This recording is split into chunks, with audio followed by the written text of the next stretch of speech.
So hello everyone, welcome to my channel. तो आज हम शुरू करने वाले हैं क्लास 11th का चैप्टर नंबर 1 बायो का, जिसका नाम है द लिविंग वर्ल्ड। जैसे कि हम चैप्टर के नाम से ही समझ सकते हैं कि इस चैप्टर में हम बेसिक कॉन्सेप्ट क्या पढ़ने वाले हैं, लिविंग वर्ल्ड, लिविंग ऑर्गेनिजम्स के सारे कॉन्सेप्ट्स क्लियर करने वाले हैं। तो वीडियो को एंड तक देखना ज़रूरी होगा। तो सबसे पहले हम इसमें स्टार्ट करते हैं अर्नेस्ट मेयर के साथ। अर्नेस्ट मेयर बेसिकली कौन थे? वो एक साइंटिस्ट थे जो हमारी साइंस फील्ड में आए थे, जिनका बॉर्न हुए थे वो 1904 में और मतलब उनकी डेथ हुई थी 2004 में। बेसिकली उन्होंने बहुत सारे बायोलॉजिकल कॉन्सेप्ट्स दिए थे स्पीसीज से रिलेटेड और बहुत सारी चीज़ों से रिलेटेड, और उन्हें नाम भी दे दिया गया था डार्विन ऑफ 20th सेंचुरी। बहुत सारे कॉन्सेप्ट्स देने के बाद उनकी डेथ हो गई थी। काफ़ी सारे प्राइजेज़ इन्होंने विन करे थे। उसके बाद अब हम देखते हैं कि बेसिकली हमारे एक लिविंग ऑर्गेनिज्म को कंसिडर करने के लिए कि वो लिविंग है, क्या क्या उसमें बेसिक चीज़ होनी चाहिए। सबसे पहला हमारा फीचर आता है growth, then reproduction, then metabolism, then cellular organisation, then consciousness. अब इनको भी हमने फर्दर डिवाइड किया है नॉन डिफाइन और डिफाइन में। अब वो क्यों डिफाइन में और नॉन डिफाइन में करा है हमने उन्हें कैटेगराइज, और हमने क्यों कोई सा नॉन डिफाइन और कोई डिफाइन है, ये भी हम पढ़ने वाले हैं। तो वीडियो को एंड तक देखना बेसिकली ज़रूरी रहेगा। अब हम बेसिकली पढ़ते हैं ग्रोथ के बारे में। ग्रोथ क्या होती है, ग्रोथ कैसे हम पता कर सकते हैं कि किसी भी पर्टिकुलर ऑर्गेनिज्म में ग्रोथ हो रही है। तो सबसे इंपॉर्टेंट है उसमें इंक्रीज इन मास, मतलब अगर किसी भी लिविंग ऑर्गेनिज्म में मास इंक्रीज हो रहा होगा उसका, तो हम पता कर सकते हैं कि भाई इसमें ग्रोथ हो रही है। किसी भी ऑर्गेनिज्म में, लिविंग ऑर्गेनिज्म में अगर नंबर ऑफ सेल्स उसके इंक्रीज हो रहे होंगे तो भी हम पता कर सकते हैं कि यस, उसमें ग्रोथ हो रही है। प्लांट और लिविंग ऑर्गेनिज्म दोनों ही ग्रो करते हैं, it's a very common thing. अब प्लांट जो है वो through out their life span grow करते हैं। इसके बाद हमारे मल्टी सेलुलर ऑर्गेनिज्म आते हैं। इनकी जो ग्रोथ और रिप्रोडक्शन होती है वो इंडिपेंडेंट होती है। क्यों होती है? एग्जाम्पल ह्यूमन्स ही ले लेते हैं, हम अपने आप को ही ले लेते हैं। बेसिकली देखा जाए तो हमारे पास हमारी हर काम करने के लिए हमें एक पर्टिकुलर फंक्शन, पर्टिकुलर सब कुछ दिया हुआ होता है। इस वजह से हम इंडिपेंडेंट होते हैं, हम अपना वर्क खुद प्रिपेयर कर सकते हैं, खुद हम कुछ कर सकते हैं। यूनिसेलुलर ऑर्गेनिज्म किसी दूसरे तरीके से देखा जाए तो वो एक डिपेंडेंट होते हैं, मतलब वो पर्टिकुलरली किसी भी दूसरे ऑर्गेनिज्म पे डिपेंडेंट होते हैं। तो इससे हम कह सकते हैं कि ग्रोथ हमारा एक कैरेक्टरिस्टिक फीचर नहीं है। अब आपको समझ आ रहा होगा कि क्यों हमने किसी को नॉन डिफाइन बोला है और क्यों हमने किसी को डिफाइनिंग बोला है। क्यों? क्योंकि उसमें एक्यूमुलेशन ऑफ मैटर होती है, धीरे धीरे चेंजेस होते रहते हैं। ग्रोथ में अगर देखा जाए तो किसी में हो रही है, किसी में नहीं हो रही, व्हाटएवर। ठीक है। अब हमारा नेक्स्ट टॉपिक आता है रिप्रोडक्शन। रिप्रोडक्शन में हमने क्लास 10th में पढ़ा था कि रिप्रोडक्शन 2 टाइप्स के होते हैं, सेक्सुअल एंड एसेक्सुअल। सेक्सुअल में हमने पढ़ा था कि 2 पेरेंट्स इन्वॉल्व होते हैं, ठीक है। और एसेक्सुअल में हमने पढ़ा था कि सिर्फ सिंगल पेरेंट इन्वॉल्व होता है, जैसे कि फंजाई होता है। हमने लास्ट ईयर पढ़ा था 10th में कि बडिंग होती है, रीजनरेशन होता है, फ्रेगमेंटेशन होता है। बडिंग होती है यीस्ट और हाइड्रा में, रीजनरेशन प्लेनारिया में होता है, फ्रेगमेंटेशन फंजाई में होता है, और फिलामेंटस एल्गी और प्रोटोनोमा ऑफ मॉसेस में होता है। ये सब हमने पढ़ लिया। इसके बाद हमने देखा कि रिप्रोडक्शन भी एक ऐसा कैरेक्टरिस्टिक फीचर नहीं है लिविंग ऑर्गेनिज्म का। क्यों? क्योंकि यहाँ पे कुछ ऐसे ऑर्गेनिज्म है, या फिर हम इनफर्टाइल ह्यूमन कपल्स कह सकते हैं, जो कि रिप्रोड्यूस नहीं करते।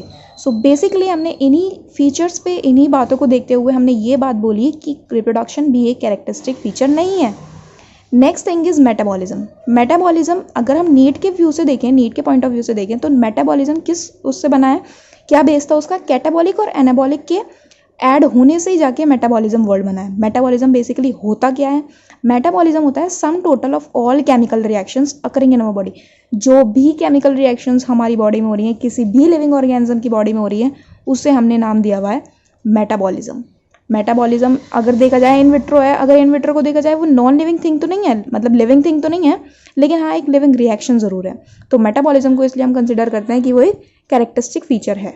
नेक्स्ट आता है हमारा सेलुलर ऑर्गेनाइजेशन। सेलुलर ऑर्गेनाइजेशन से अगर देखा जाए तो हाँ वो एक कैरेक्टरिस्टिक फीचर होगा, क्योंकि भाई सिंपल सी बात है, किसी भी लिविंग ऑर्गेनिज्म को अगर हम कंसिडर करें तो वो एक क्या कहते हैं, सेल्स और उसके प्रोडक्ट्स तो होंगे ही। बिना सेल्स के, बिना प्रोडक्ट्स के तो वो बना ही नहीं होगा। इसलिए हमने बोल दिया सीधी सीधी सिंपल सी बात कि सेलुलर ऑर्गेनाइजेशन तो भाई कैरेक्टरिस्टिक फीचर है ही। नेक्स्ट आती है कॉन्शियसनेस। कॉन्शियसनेस होती क्या है? कि कोई भी एबिलिटी जिससे कि कोई भी लिविंग ऑर्गेनिज्म एनवायरनमेंट को सेंस कर सके, उसे रिस्पॉन्ड कर सके, उसे हमने कॉन्शियसनेस बोला। तो भाई जब वो रिस्पॉन्ड करेगा, जब वो सेंस करेगा एनवायरनमेंट को, तभी तो ही हम उसे कॉन्शियसनेस बोलेंगे। इसलिए ये भी कैरेक्टरिस्टिक फीचर है। लेकिन अगर हम इससे ऊपर बात करें सेल्फ कॉन्शियसनेस की, जब हम बात करते हैं कि एक पेशेंट कोमा में चला गया मतलब उसका ब्रेन बिल्कुल डेड हो चुका है, बिल्कुल चांसेस होते हैं कि वो जिंदा हो, इसलिए हम सेल्फ कॉन्शियसनेस को एक कैरेक्टरिस्टिक फीचर नहीं बोल सकते, but on the other hand हम कॉन्शियसनेस को एक कैरेक्टरिस्टिक फीचर बोल सकते हैं। अब बात आती है लिविंग ऑर्गेनिज्म की प्रॉपर्टीज़। लिविंग ऑर्गेनिज्म की 5 यहाँ प्रॉपर्टीज़ लिखी हुई हैं, इन्हें याद करना ज़रूरी है। Self replication, interaction, regulation, evolution and stimulation. इसके बाद हम पढ़ने वाले diversity in the living world, मतलब हमारी कितनी वर्ल्ड में, मतलब पूरे वर्ल्ड में हमारी डाइवर्सिटी फैली हुई है। मतलब इसमें देखा जाए तो नंबर ऑफ स्पीसीज़ रेंज कर रहे हैं 1.7 टू 1.8 मिलियन। अब यहाँ 1 मिलियन देख लो, 10 लाख के करीब होता है 1 मिलियन। तो कितनी डाइवर्सिटी, मतलब कितनी स्पीसीज़ हमारे यहाँ होंगी। इस डाइवर्सिटी को हम एक एग्जांपल से समझेंगे। मतलब एग्जांपल जैसे कि अब हमारी कंट्री है इंडिया, अब उसमें हम डोंकी को डोंकी ही बोलते हैं, लेकिन अगर हम कहीं यूएसए चले जाएं या फिर कहीं और चले जाएं, वहाँ तो डोंकी को डोंकी नहीं बोलते होंगे ना, वहाँ एक उसे अलग पर्टिकुलर नाम दिया गया, क्योंकि हम अलग कंट्री में चले गए, वहाँ उसको कुछ और नाम दिया हुआ है। इसलिए हमने सारे लिविंग ऑर्गेनिजम्स के एक साइंटिफिक नेम्स दिए गए। साइंटिफिक नेम्स देने की ज़रूरत हमें ये पड़ी कि अगर हम यहाँ पे डोंकी का एक साइंटिफिक नेम से अगर उसे बुलाएं, तो अगर हम किसी और कॉन्टिनेंट में जा रहे हैं, किसी और प्लेस पे जा रहे हैं, तो वहाँ भी वो साइंटिफिक नेम से ही बुलाया जाए। इसलिए हम उन्हें उसे पर्टिकुलर नाम दे दिया गया। अब पर्टिकुलर नाम देने का मतलब भी एक कंसेप्ट हो गया, जिसे हमने नोमेनक्लेचर नाम दे दिया। नोमेनक्लेचर एक ऐसा क्राइटेरिया था जिसमें कि हमने सारे लिविंग ऑर्गेनिज्म को, चाहे वो प्लांट हो रहा हो चाहे वो और एनिमल हो रहा हो, हमने उसे नाम दे दिया। इसमें भी हमने इसे 2 चीज़ में कैटेगराइज कर दिया, जो कि ICBN और ICZN। ICBN की हमने फुल फॉर्म पढ़ी देखी है, international code of botanical nomenclature. Botanical here stands for all the plants, मतलब जितने भी प्लांट्स आ रहे हैं वो सारे इसमें आएंगे ICBN में। और ICZN मतलब international code of zoological nomenclature. Zoological stands here for animals only, animals and human beings whatever. Now here we will learn about biological nomenclature. किसने दिया था बायोलॉजिकल नोमेनक्लेचर, ये बहुत इंपॉर्टेंट है। किसने दिया था? Carolus Linnaeus. ये एक साइंटिस्ट थे जिन्होंने scientific name of plants and animals अपनी बुक्स में दिए थे। बुक्स थी इनकी, प्लांट्स के लिए थी एक सिस्टमा नेचर और एनिमल्स के लिए थी स्पीसीज प्लांटेरम। ये पब्लिश की गई थी 1 मई 1753 को। ये इतना इंपॉर्टेंट नहीं है लर्न करना, लेकिन कैरोलस लीनियस साइंटिस्ट का नाम लर्न करना बहुत ज़्यादा इंपॉर्टेंट है। इसका एक एग्जाम्पल दिया हुआ है, NCERT में भी दिया हुआ है, जबकि वो यहाँ पे है वो मैंगो। मैंगो का साइंटिफिक नेम बेसिकली क्या है? Mangifera indica. ठीक है, मैंगीफेरा इंडिका। यहाँ पे हमारे जो है काफ़ी सारे रूल्स दिए हुए हैं बुक में। अब उन बुक्स को वो तो आपको पढ़ना ज़रूरी है, लेकिन अगर हम देखा जाए तो उसमें बेसिकली बात ये है कि अगर हम कहीं भी वो स्पीसीज, जो ये फर्स्ट वर्ड होगा ये उसका जेनरा होगा, सेकंड वर्ड जो होगा वो स्पीसीज होगा। फर्स्ट वर्ड का फर्स्ट लेटर कैपिटल होगा, सेकंड वर्ड का फर्स्ट लेटर जो होगा वो स्मॉल होगा। और अगर वो हैंड रिटन होंगे तो वो क्या होंगे? अंडरलाइन होंगे, वरना वो इटैलिक्स में लिखे गए होंगे अगर वो हैंड रिटन नहीं है तो। रूल्स लेकिन उसमें फॉलो करने बहुत मस्ट हैं, बहुत ज़्यादा ज़रूरी हैं इनको फॉलो करना। Next is taxonomy. टेक्सोनॉमी क्या है? स्टडी ऑफ साइंस जो कि डील कर रही होती है आइडेंटिफिकेशन से, नोमेनक्लेचर से। आइडेंटिफिकेशन मतलब मतलब कैसे वो आइडेंटिफाई हो रहा है ऑर्गेनिज्म, नोमेनक्लेचर से उसका पर्टिकुलर नाम क्या है, क्लासिफिकेशन से किस क्लास में डाला गया है, और एफिनिटी से। यहाँ मैंने एक पॉइंट ऐड किया है कि फादर ऑफ टेक्सोनॉमी किसे कंसिडर किया जाता है? कैरोलस लीनियस साइंटिस्ट थे, जिन्हें हमने क्या करा था, यहाँ पे हमने ऊपर पढ़ा था कि कैरोलस लीनियस ने प्रपोज किया था बायोलॉजिकल नोमेनक्लेचर, तो इन्हें फादर ऑफ टेक्सोनॉमी भी कहा जाता था। अब आती है टेक्सोनॉमिक कैटेगरीज। टेक्सोनॉमिक कैटेगरीज में होता है hierarchy of steps in which each step represent a rank और category in the process of classification. मतलब अगर सिंपल सी भाषा में देखा जाए तो किसी भी स्टेप या रैंक देखा जाए कि कैसे वो लिविंग ऑर्गेनिज्म क्लासीफाई हो रहा है, किस किंगडम का है, किस फाइलम का है, किस क्लास का है, किस फैमिली का है, ये सब हम इसमें पढ़ने वाले हैं टेबल में। टेबल में है तो सबसे नीचे से हम शुरुआत करते हैं, जो कि है स्पीसी। सबसे पहले इसी स्पीसी आता है जिसमें हमारा आता है ग्रुप ऑफ ऑर्गेनिज्म जिसमें फंडामेंटल सिमिलैरिटीज़ होती हैं। देन जीनस आता है। जीनस में हमारा क्या होता है? रिलेटेड स्पीसीज से जो कि कॉमन कैरेक्टर्स के साथ लिंक कर रहा होता है, वो ग्रुप हमारा जीनस कहलाता है। फैमिली देखा जाए, ग्रुप ऑफ रिलेटेड जेनरा होता है उनमें।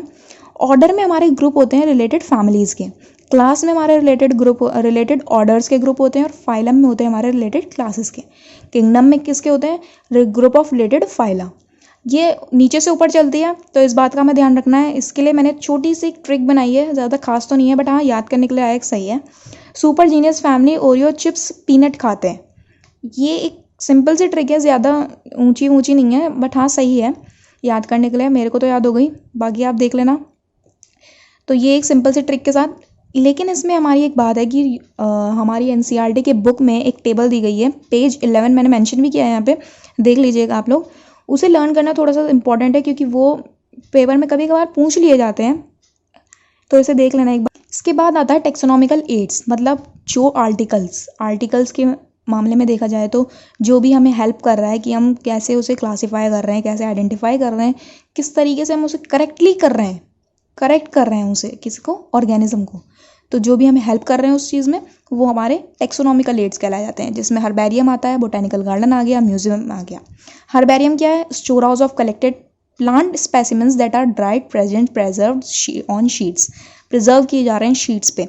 शीट्स की भी कुछ खासियत होगी, शीट्स अरेंज होंगी यूनिवर्सली एक्सेप्टेड क्लासिफिकेशन सिस्टम के अकॉर्डिंग। और साइज ऑफ हर्बेरियम शीट क्या होगा? 11.5 इंटू 16.5 इंचेस। अगर सेंटीमीटर में देखा जाए तो 28.7 मल्टीप्लाई बाय 41.2 सेंटीमीटर हमारा उसका साइज होगा। नेक्स्ट हमारा आता है बोटेनिकल गार्डन। बोटेनिकल गार्डन में हमारा क्या होता है, अगर हम एक नॉर्मल सी भाषा में देखा जाए तो गार्डन हम देखा जाए तो हम शाम में घूमने चले जाते हैं तो वो गार्डन होता है, नहीं, लेकिन बोटेनिकल गार्डन में होता है कि जहाँ में हम प्लांट्स को देख सकें। मतलब यहाँ पे मेनली प्लांट स्पीसीज़ की बात करी गई है, बोटेनिकल से तो हम प्लांट स्पीसीज़ को ही समझते हैं, तो वहाँ जो उनका कलेक्शन होगा वो हमें दिख जाएगा। यहाँ पे एग्जांपल मेंशन किया मैंने, रॉयल बोटेनिक गार्डन है Q England, Indian botanical garden है हावड़ा में, नेशनल बोटेनिकल रिसर्च इंस्टीट्यूट है लखनऊ में, तो उन्हें हम बोटेनिकल गार्डन्स बोलते हैं। Next is museum. म्यूजियम में क्या आता है? Collection of preserve plant and animal specimen. Museum में अगर हम देखा जाए तो प्लांट और एनिमल दोनों ही स्पेसिमेंट्स के कलेक्शन मिल जाएंगे हमें। स्पेसिमेन प्रिजर्व होंगे कंटेनर्स में, जार्स में और प्रिजर्वेटिव सॉल्यूशंस में, लेकिन उन्हें सॉल्यूशंस में भी डाला जाएगा जिससे कि वो मतलब एक पर्टिकुलर टाइम तक टिक जाएं। बेसिकली अगर हम भाषा में बोले जाएं तो एक वो रह जाएं वहाँ पे, ज़्यादा वो सड़े ना या कुछ ना होने, इसलिए हम उन्हें म्यूजियम में प्रिजर्व कर लेते हैं। Next topic is zoological park. Zoological park एक ऐसी प्लेस है जहाँ पे हम वाइल्ड एनिमल्स को कैप्ट कर लेते हैं और ह्यूमन केयर के अंडर हम उसे प्रोटेक्ट कर लेते हैं एनवायरनमेंट से। जैसे कि हमने एग्जांपल डाले यहाँ पे, अलीपुर जू कोलकाता में है, वेस्ट बंगाल में, नेशनल जूलॉजिकल पार्क है न्यू दिल्ली का। नेक्स्ट लास्ट टॉपिक आता है हमारे इस चैप्टर का जो कि है की हमारा एक ऐसा टॉपिक है टेक्सोनॉमिकल एड, जो कि बेस्ड हो रहा है यहाँ पे किसमें? कॉन्ट्रास्टिंग कैरेक्टर्स में, जिन्हें हमने कपलेट बोला है। कपलेट हम as a classify organism use कर रहे हैं कपलेट यहाँ पे।